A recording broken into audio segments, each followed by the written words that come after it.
தஞ்சை பள்ளி அக்ரஹாரத்தில் ரூபாய் 25 லட்சம் மதிப்பில் புதிய நகர்ப்புற நலவாழ்வு மையத்தை காணொலி மூலம் முதல்வர் மு.க.ஸ்டாலின் திறந்து வைத்தார்.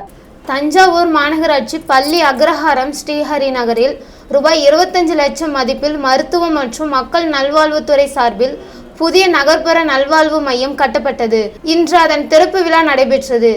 இந்த புதிய நகர்ப்புற நலவாழ்வு மையத்தை சென்னையிலிருந்து காணொலி மூலம் முதலமைச்சர் மு.க.ஸ்டாலின் திறந்து வைத்தார். இதனைத் தொடர்ந்து தஞ்சையில் நடந்த நிகழ்ச்சியில் உயர்கல்வித்துறை அமைச்சர் கோவி செல்யன், கலெக்டர் பிரியங்கா பங்கஜம், முரசொலி MP, MLA-க்கள் துரை சந்திரசேகரன், TKG நீலமேகம், மேயர் சென் ராமநாதன், துணை மேயர் அஞ்சுகம் பூபதி ஆகியோர் குத்துவிளக்கு ஏற்றினர். இந்த நிகழ்ச்சியில் மாநகராட்சி ஆணையர் கண்ணன், மாவட்ட சுகாதார அலுவலர் கலைவாணி, மாநகர் நல அலுவலர் நமச்சிவாயம், மண்டல குழு தலைவர்கள் மேத்தா, புண்ணியமூர்த்தி, கலையரசன், ரம்யா, 1வது வார்டு கவுன்சிலர் செந்தமிழ் செல்வன் உள்ளிட்ட பலர் கலந்து கொண்டனர்.